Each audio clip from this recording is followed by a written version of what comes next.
Legend of Zelda Spirit Tracks. I actually did play the Legend of Zelda original for the DS, and between the two, I would say that Spirit Tracks is the better of the two.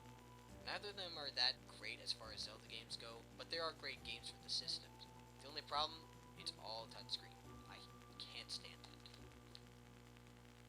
The Legendary Starfy. Now, as this game may look like a cutesy little Kirby knockoff, it's actually a pretty solid game. In fact, the funny thing is that this game only came out because of the popularity of Super Smash Bros. Brawl, so that's another series that is brought over. Lock's Quest. This is a very underrated game, and as it says, from the creators of Drawn to Life. In my opinion, this is 5th Cell's best game so far. While I'm looking forward to Hybrid, I would say that so far, this is their best game. It's a strategy game and a tower-based game at the same time. Very interesting concept, and it's pulled off nearly flawlessly. And it has a pretty good story too. Lunar Nights. Another really good game for the system, made by Hideo Kojima and Kojima Productions. I've played the original Boktai games, and while they're fun, they have this one problem. You can't play them whenever you want. Lunar Nights, you don't have that problem.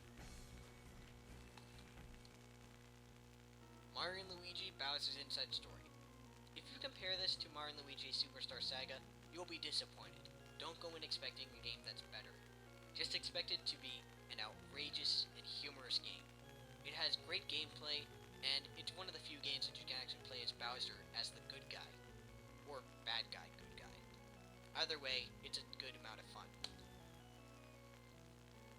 Mario Kart DS. This is by far, in my opinion, the best Mario Kart.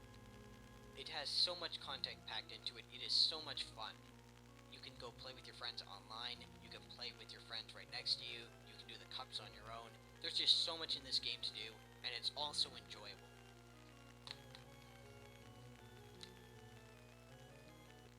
Mega Man Zero Collection. If you haven't played the Zero games, they're enjoyable Mega Man games, or Zero games. They're certainly not the greatest in the series, but if you like Mega Man, you'll probably enjoy this game. Mega Man ZX Advent. I don't really have too much to say about this. For Mega Man's 20th anniversary, it wasn't exactly the best send-off for him. But overall, it's a pretty decent game, but not recommended a whole lot. Metroid Prime Hunters. I know a lot of people don't like this game mainly because of the controls, but if you can get past that, it's a pretty good game. And especially if you can get your friends together. The multiplayer is incredibly fun.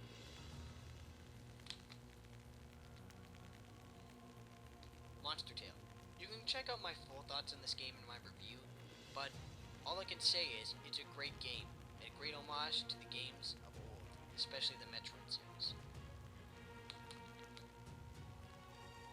N+. To be quite honest, I'm not sure how to explain this game. It's an old school, one hit you die platform.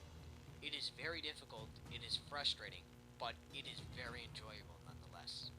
I certainly don't recommend it unless you're one of those hardcore old school platformers, but it is a very enjoyable game if you can get past the difficulty. But if you want something a little more new, you should try New Super Mario Bros. I know a lot of people now are starting to hate this series, and yeah, 2 New Super Mario Bros. Games in 1 year is overkill.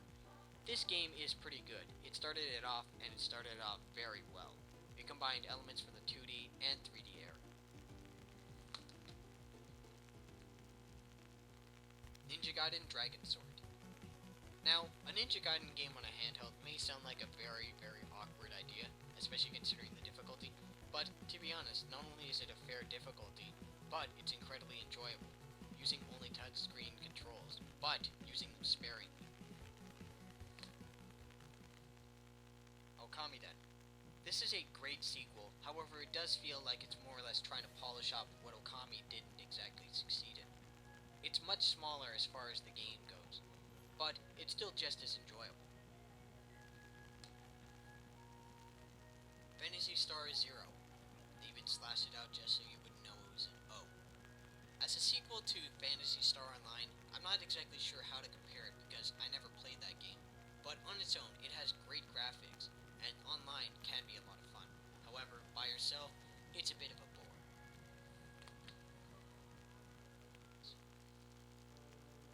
Pokemon Diamond, and Pokemon Platinum.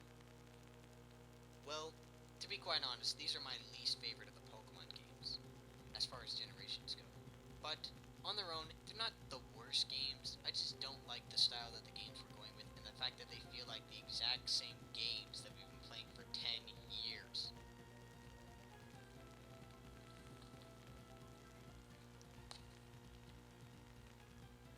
Pokemon Mystery Dungeon Blue Rescue Team.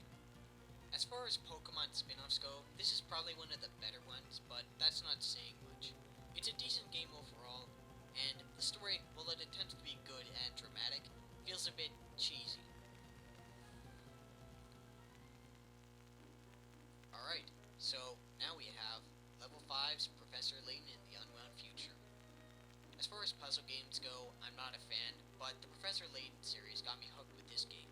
It is an excellent story, one of the best that I have ever played, as well as some great puzzles, and an interesting way to implement time travel without actually using it as a gameplay mechanic. Overall, if you like the Professor Layton series and you haven't picked this up, get it.